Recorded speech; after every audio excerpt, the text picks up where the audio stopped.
सनातन धर्म, शाश्वत धर्म, हिंदू धर्म, चाहे कुछ भी कह लें, किंतु इसके प्रतिपादन के लिए कुछ ही बातें जानना आवश्यक है। सनातन धर्म के विषय में कुछ भी बोलना सूर्य को दीपक दिखाने के सदृश है। तीन तत्व अनादि अनंत शाश्वत हैं, ब्रह्म, जीव और माया। ब्रह्म अर्थात सुप्रीम पावर, भगवान, ऑल माइटी गॉड। माया उन भगवान की एक शक्ति है, जीव भी उनकी शक्ति है, उनका अंश है। यह सब सनातन है, यह सृष्टि भी सनातन अनादि है। हमारे सारे यह वेद पुराण शास्त्र अनादि अनंत सनातन शाश्वत हैं, क्योंकि ईश्वर सनातन है। एक दिन ईश्वर का जन्म हुआ यह नहीं कहा जा सकता, क्योंकि ईश्वर का अर्थ होता है सर्वनियंता, नियामक, अजन्मा और अविनाशी। और जब वह अजन्मा है तो फिर यह बात निर्विवाद सिद्ध हो जाती है कि वह फिर सदा से ही था, सदा से था। और जब अविनाशी है, अमर, शाश्वत है, तो सदा रहेगा भी। शास्त्र कहता है अक्षरात् संजायते कालः, अर्थात काल की उत्पत्ति ईश्वर से हुआ करती है। ईश्वर सदा से था, किंतु काल की उत्पत्ति ईश्वर से हुई। रामायण भी कहती है काल ब्याल कर भक्षक जोई, काल रूपी महासर्प का भी जो भक्षण कर लेने वाला भक्षक है वह श्री राम है, भगवान है। लंका कांड। मायातीत अर्थात माया से परे, त्रिगुणातीत, सत रज तम, इन तीनों गुणों से परे, इंद्रियातीत अपनी कर्मेंद्रियों और ज्ञानेंद्रियों सबसे परे, कालातीत अर्थात समय से भी परे, वह ईश्वर है। और उसी ईश्वर से ये हमारे वेद, शास्त्र, श्रुतियाँ, स्मृतियाँ सब प्रकट हुए हैं।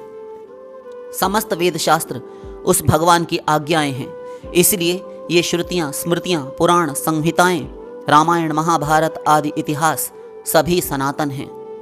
यह प्रमाणित हो जाता है कि हमारा यह हिंदू धर्म नाम से जाना जाने वाला यह सनातन धर्म ही अनादि अनंत शाश्वत धर्म है। यही सनातन धर्म है, क्योंकि इस धर्म की रचना किसी के द्वारा नहीं हुई।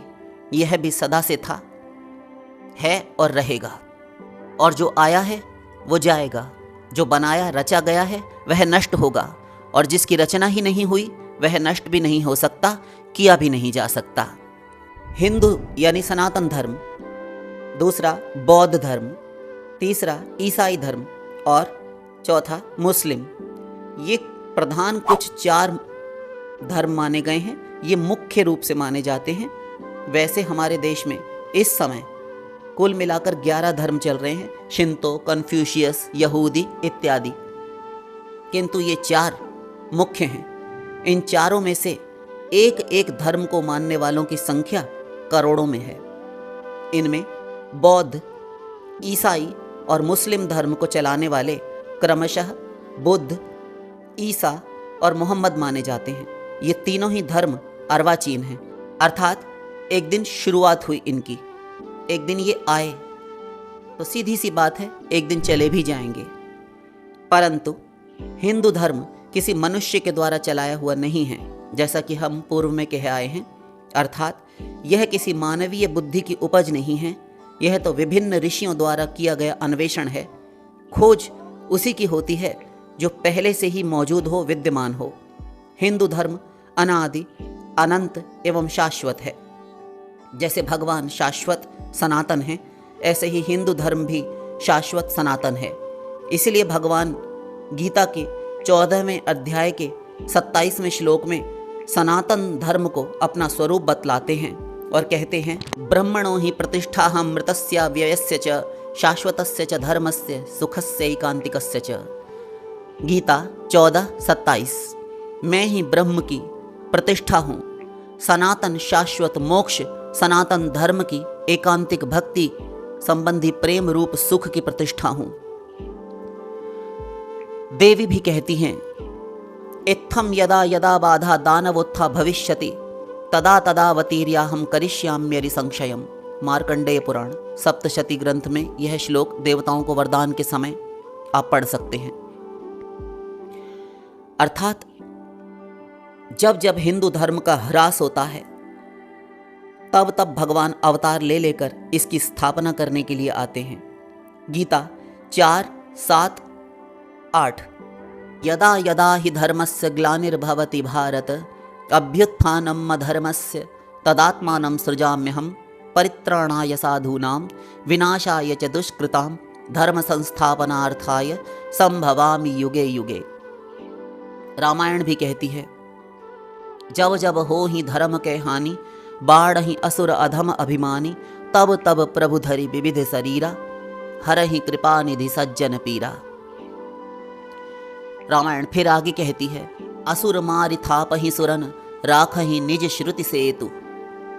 असुरों का नाश करके देवताओं की पुनर्स्थापना करके उनके अधिकार वापस दिलवाकर और अपनी वेद मर्यादा का जो सेतु है वह फिर से दृढ़ कर जाते हैं भगवान। वही बात देवी ने भी कही। इस प्रकार दैत्य दानवों दुष्ट मनुष्यों के द्वारा यह दानवी बाधा उपस्थित होगी। तदा तदावतीर्याहम करिष्याम्यरि संशयम, तब तब मैं अवतार लेकर आऊंगी देवताओं और इन शत्रुओं का नाश करूंगी। तो देवी हों चाहे महिषमर्दिनी बनकर उतरें, चाहे चंडमुंड का नाश करने के लिए उतरें, चाहे कितने ही अवतार धारण करके देवी शक्ति स्वरूपिणी पराम्बा भगवती जगदम्बा समर क्षेत्र में काली बनकर कूद पड़े, अथवा महिषासुर की छाती त्रिशूल से विदीर्ण करें, अथवा भगवान सुदर्शन चक्र धारण करें, राम शार्ंग धनुष धारण करके उतरे, अथवा विष्णु चक्र सुदर्शन अथवा अपने निज आयुधों से असुरों का नाश करें, किंतु मूल में कारण है केवल धर्म की पुनर्स्थापना और असुरों का नाश, जो उस धर्म के नाश के लिए दिन रात लगे रहते हैं, प्रयत्नशील रहते हैं।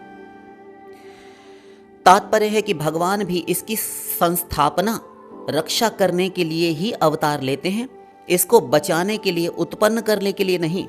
वास्तव में अन्य सभी धर्म मत मतांतर भी इसी सनातन धर्म से उत्पन्न हैं। जितने भी धर्म आए हमारे हिंदू सनातन धर्म से ही निकल कर आए।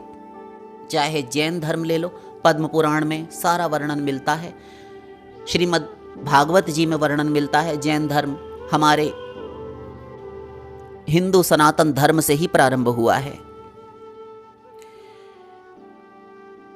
वास्तव में सभी जितने भी मत मतांतर चल रहे हैं, धर्म चल रहे हैं, वो हमारे इसी हिंदू सनातन धर्म से, इसी वैदिक हिंदू सनातन संस्कृति से ही जन्म लेकर आए हैं। उन समस्त धर्मों का मूल है हमारा यह वैदिक सनातन धर्म। इसलिए उन धर्मों में मनुष्यों के कल्याण के लिए जो साधन बताए गए हैं, जितने भी सनातन धर्म के अतिरिक्त धर्म जो हैं, उनमें जो भी कल्याण के साधन मनुष्यों के लिए बताए गए हैं, उनको भी हिंदू धर्म की ही देन मानना चाहिए। अतः उन धर्मों में बताए गए अनुष्ठानों का भी निष्काम भाव से कर्तव्य समझकर पालन किया जाए तो कल्याण होने में कोई भी संदेह नहीं मानना चाहिए। प्राणी मात्र के कल्याण के लिए जितना गहरा विचार हमारे सनातन हिंदू धर्म में किया गया है, उतना दूसरे धर्म में नहीं मिलता। हिंदू धर्म के सभी सिद्धांत पूर्णतः वैज्ञानिक और कल्याण करने वाले हैं, यह निर्विवाद सिद्ध है। जितना विचार हमारे धर्म ग्रंथों में, हमारे सनातन धर्म में किया गया, वैसा तो कहीं नहीं पाया जाता। और यही कारण है कि हमारे हिंदू वैदिक सनातन धर्म, हमारा वैदिक वांग्मय, हमारे वेद शास्त्र श्रुतियों स्मृतियों पुराणों का अंत नहीं, था नहीं। न जाने कितने हमारे धर्म ग्रंथ हैं जिनमें एक बात को डिटेल करके बड़े विस्तार के साथ समझाया गया है। सब धर्मों का एक एक ग्रंथ पाया जाता है, किंतु अपने पास पूरी लाइब्रेरी, पूरा विश्वविद्यालय है। तो आपको समझना चाहिए कि हम सनातनी हैं, हम सनातन धर्मावलंबी हैं, हम उस ईश्वर के हैं और हमें उस ईश्वर की ही शरण में जाना चाहिए। तमेव शरणम गच्छ सर्वभावेन भारत तत्प्रसादात् पराम शांतिम स्थानम प्राप्स्यसि शाश्वतम। हे अर्जुन, तो उस ईश्वर की ही शरण में जा जिसके प्रसाद, जिसकी कृपा से तो शाश्वत स्थान, शाश्वत शांति, परा शांति को प्राप्त कर सकेगा। 18वां अध्याय गीता। शेष फिर